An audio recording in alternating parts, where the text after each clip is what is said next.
سورہ بنی اسرائیل میں نے بتایا تھا کہ اللہ تعالیٰ نے بہت سارے احکام دیے ہیں جو اسلام کے بنیادی احکام ہیں، ان کو فالو کرنا چاہیے، ٹھیک ہے نا. لوگ کہتے ہیں نا سمجھ میں نہیں آتا، وہ مولوی صاحب ادھر ٹانگیں کھینچتا ہے، اس مولوی کے پاس جو تو ادھر ٹانگیں کھینچ رہا ہے، وہ کہہ رہے یہ صحیح یہ صحیح. تو بھائی قرآن میں تو جو باتیں لکھی ہوئی ہیں ان کو فالو کر لو، وہ اس پر تو آ جاؤ نا، باقی پھر دیکھا جائے گا کون سے والے مولانا صاحب اچھے لگتے ہیں تو ان کے پاس جانا ہے. تو قرآن میں جو اللہ نے بیان کیے احکام، تو میں نے بتایا تھا کتنی تاکید سے کہا کہ وَوَصَّيْنَا الْإِنسَانَ وَقَضَىٰ رَبُّكَ، تیرے رب نے فیصلہ کر دیا ہے، ہم نے وصیت کر دی ہے والدین کے ساتھ اچھا سلوک کیا جائے گا. اس کی میں نے کافی تفصیل کل بیان کی تھی. ایک چھوٹی سی بات اور بیان کر دوں کہ بعض چیزوں میں والدین کو حق نہیں ہے روکنے کا. ان میں ایک چیز یہ بھی ہے کہ عام طور پر باپ کے مرنے کے بعد جو بیوہ خاتون ہیں وہ اپنے بچوں کو وراثت بھی نہیں تقسیم کرنے دیتی. سمجھ رہے ہیں؟ اس میں بھی پھر اولاد پر ظلم ہوتا ہے.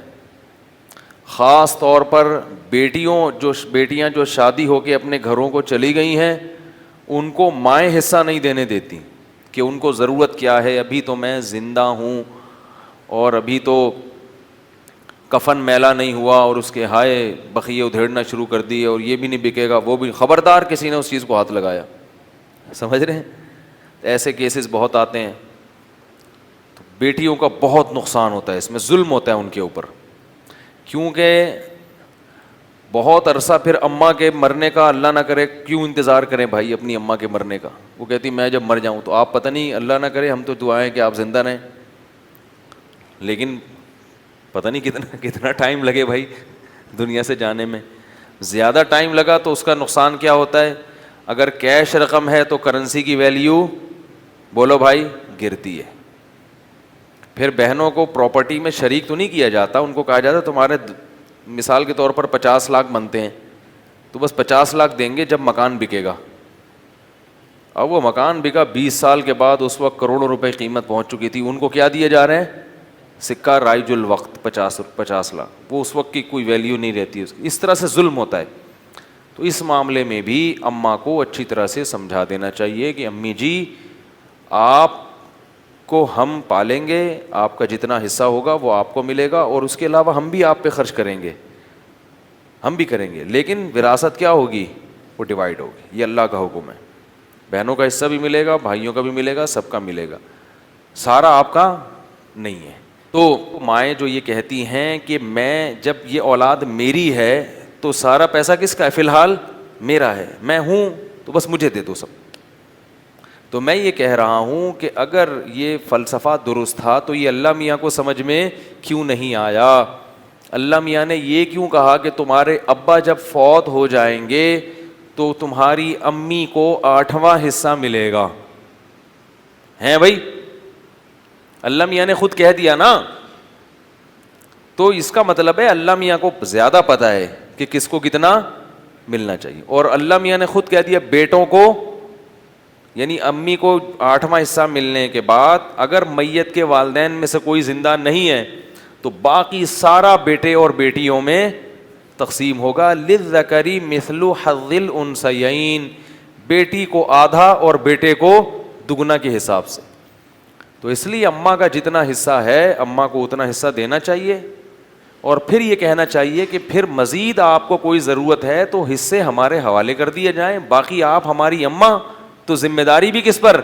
ہم پر ہے. ہم اولڈ ہاؤس میں جمع نہیں کرائیں گے، سب پیسہ آپ ہی پر اڑائیں گے، لیکن یہ قبضہ ملنا، کیونکہ ظلم ہوتا ہے اس میں، بغیر طیب خاطر کے ایک دوسرے کا مال استعمال ہوتا ہے. پھر اماں کے چکر میں بھائی بعض دفعہ کھا جاتا ہے سب، اماں سے پرس سے نکال کے اور اماں کو چکنی چپڑی باتیں کر کے کھاتا رہتا ہے. بھائی اماں کا ہے، سب لوٹ لگی ہوئی ہے، سیل لگی ہوئی ہے، جو آؤ لوٹو.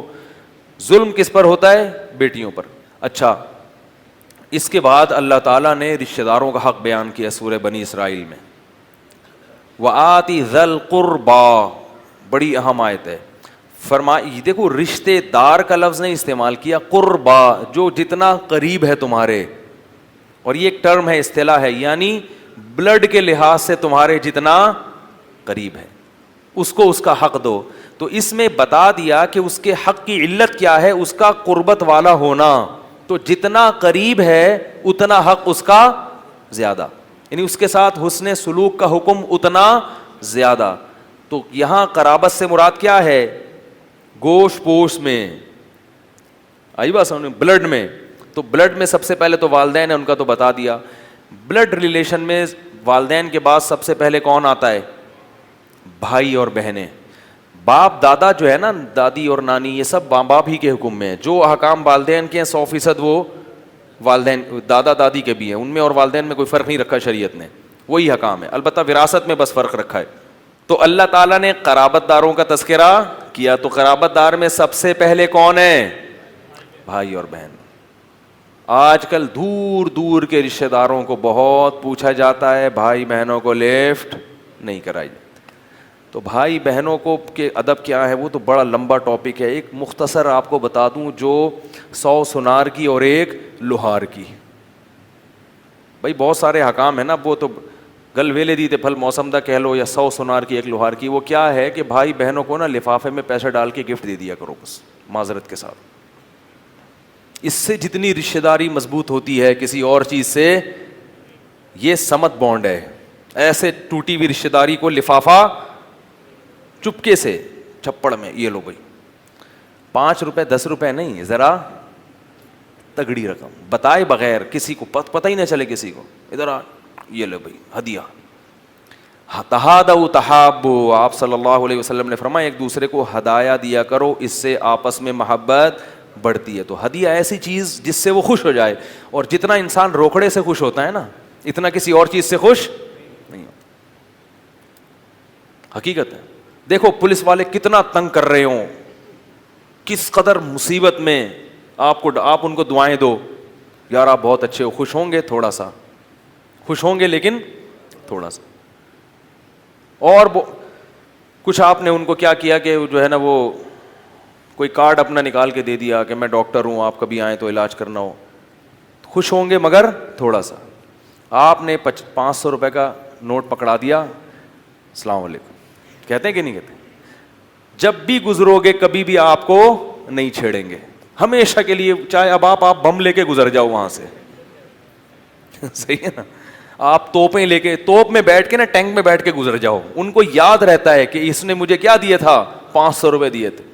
حقیقت بتا رہا ہوں آپ کو, توپیں راکٹ میں بیٹھ کے گزر جاؤ, آپ کو پولیس والا کچھ نہیں کہے گا.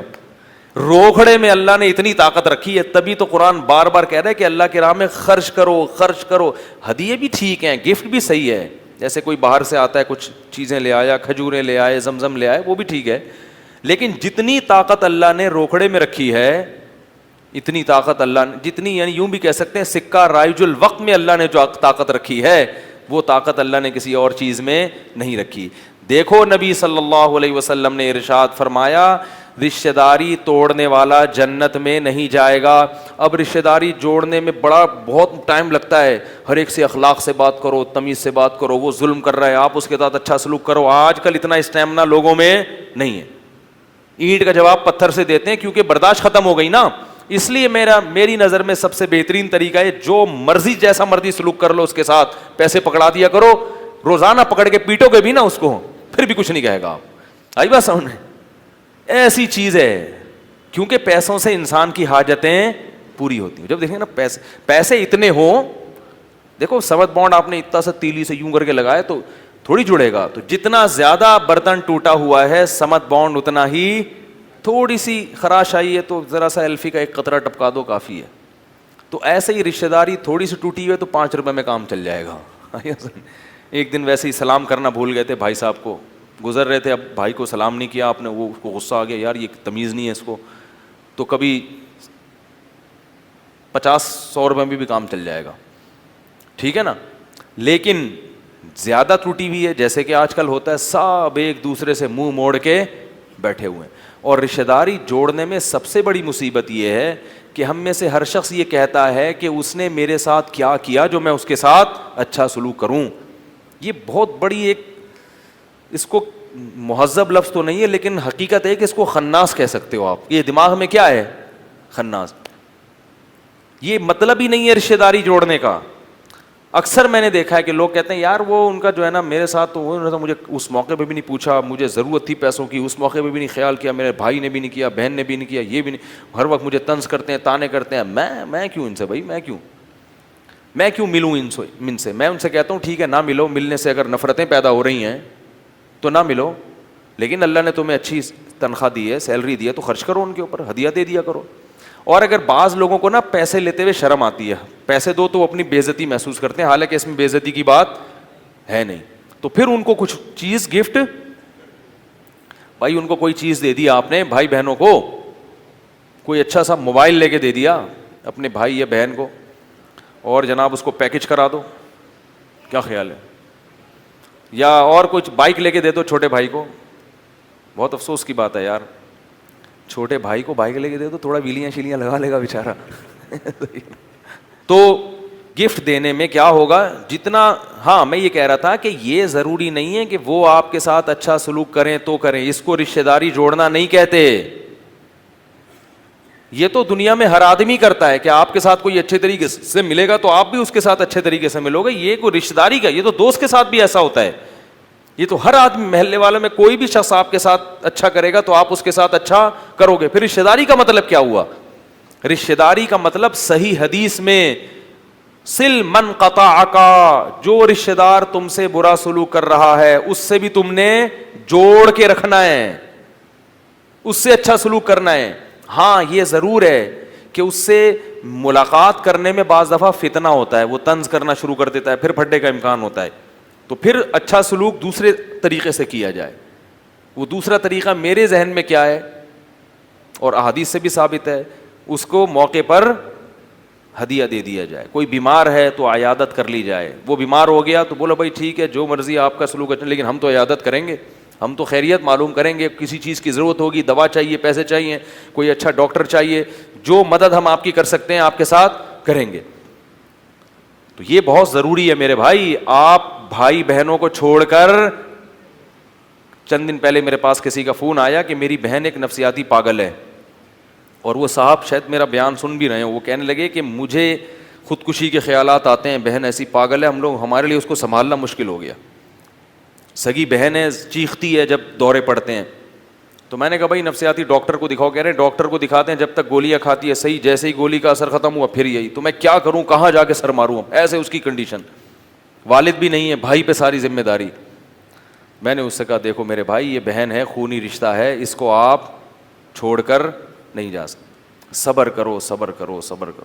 میں نے کہا تمہیں کوئی زیادہ عبادت کی ضرورت ہی نہیں ہے, اس بہن کو پالنے پہ ہی اللہ تمہارے سارے گناہ بھی معاف کرے گا, اور تمہیں ایسے ایسے مقامات تک پہنچائے گا جہاں تک بڑے بڑے بزرگ اور اولیاء اللہ نہیں پہنچ سکے تھے. دیکھو یعقوب علیہ السلام سے اللہ نے بیٹے چھینے, کیوں؟ یعقوب علیہ السلام پیغمبر تو تھے مگر اللہ ان کو بہت اونچے پیغمبروں میں لے جانا چاہتے تھے. قرآن میں سارے پیغمبروں کا نام ذکر نہیں ہے, یعقوب علیہ السلام کا نام بہت جگہوں پر ہے. تو اللہ بہت اونچے مقام تک لے جانے کے لیے بھی کسی کو آزمائشوں میں ڈال دیتے ہیں. تو میں نے کہا بھائی صبر کرو, اور کوئی حل نہیں ہے, ہم انگریز نہیں ہیں کہ کچھ بھی ہو رشتہ دار کو فوراً.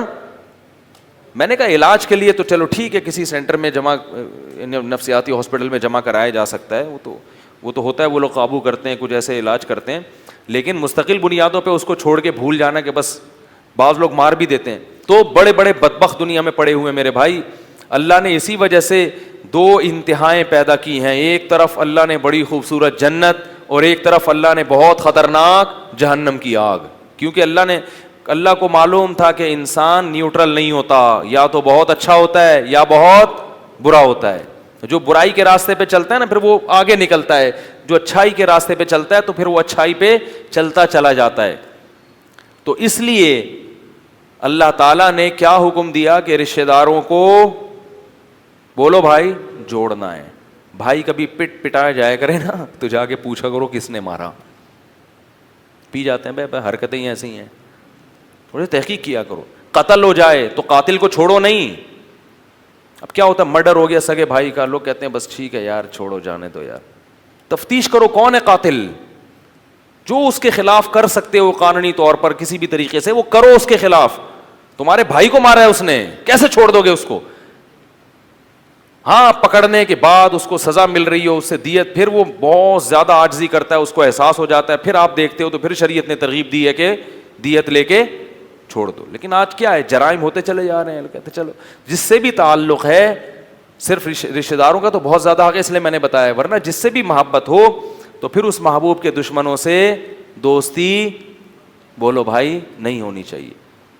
تو لیکن چونکہ رشتہ داروں کا حق سب سے پہلے اس لیے میں نے بتایا.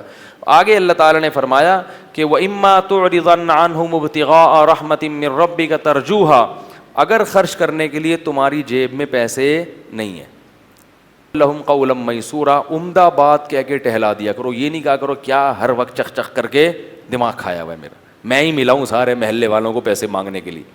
لیکن اس میں یہ ذہن میں رکھیں کہ فراڈیوں کو نہ پکڑانا شروع کر دیں. تو ایسے لوگ جو آپ کو الو بنا بنا کے پیسہ نکلوا رہے ہوں, ان کے ساتھ نرم لہجہ, جو بولو پتلی گلی سے نکلو. ہاں مستحقین ہیں تو ان کو قرآن کیا کہہ رہا ہے, قُل لَّهُمْ قَوْلًا مَّيْسُورًا, اچھی بات کیا کرو, ان کو جھڑکو نہیں. اللہ نے تمہیں دولت دی ہے تو تکبر مت کرو, ہر ایک کے پاس نہیں ہے, ہر ایک کے پاس یہ نعمتیں نہیں ہیں. کتنے لوگ کھانے کو روٹی نہیں ہے, کتنے لوگوں کے پاس علاج کے پیسے نہیں ہیں, قسم پرسی میں زندگی گزار رہے ہیں. اللہ نے تمہیں دولت دے دی تو لا تصعر خدک للناس, غرباء اور مساکین سے اپنے رخسار کو مت موڑنا, خیال کرنا ان کا. جیسے قارون کو موسیٰ علیہ السلام نے کہا نا کہ اللہ نے تجھ پر احسان کیا تو اب ان مساکین پر احسان کر, اس نے کہا میں نے اپنی محنت سے کمایا یہ. تو یہ بہت بڑا کبر ہے, تکبر ہے. اور یہ بھی پھر حکم دیا, آخری آیت پھر اس کے بعد آئندہ کل بیان کریں گے انشاءاللہ, وقت بہت ہو گیا ہے.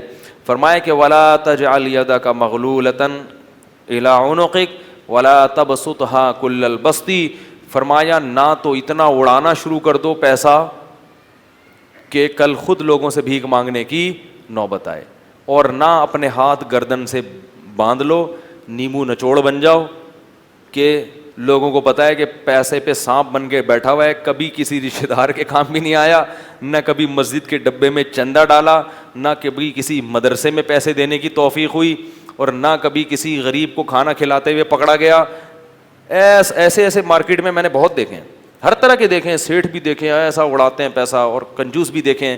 تو اللہ فرماتے ہیں اتنے کنجوس مت بنو, وَابْتَغِ بَيْنَ ذَلِكَ سَبِيلًا, میانہ روی اختیار کرو, اپنے لیے بھی, بیوی بچوں کے لیے بھی, اور جو جہاں اور قوم کے لیے بھی, غربا کے لیے بھی, مساکین کے لیے بھی, مسجد کے لیے بھی, مدرسوں کے لیے بھی, دین کی تبلیغ کے لیے بھی, ہر جگہ کچھ نہ کچھ خرچ کرتے رہا کرو, اعتدال کے ساتھ, میانہ روی کے ساتھ. اور یہی میانہ روی اللہ کو پسند ہے. لیکن اتنا نہ اڑا دو کہ کل دوسروں سے خود بھیک مانگنی پڑے. سمجھ رہے ہیں؟ تو یہ بہت اہم احکام ہے, باقی پھر کل بیان کروں گا, وقت بہت زیادہ ہو گیا ہے. اللہ تعالیٰ سمجھنے کی, عمل کی توفیق عطا فرمائے.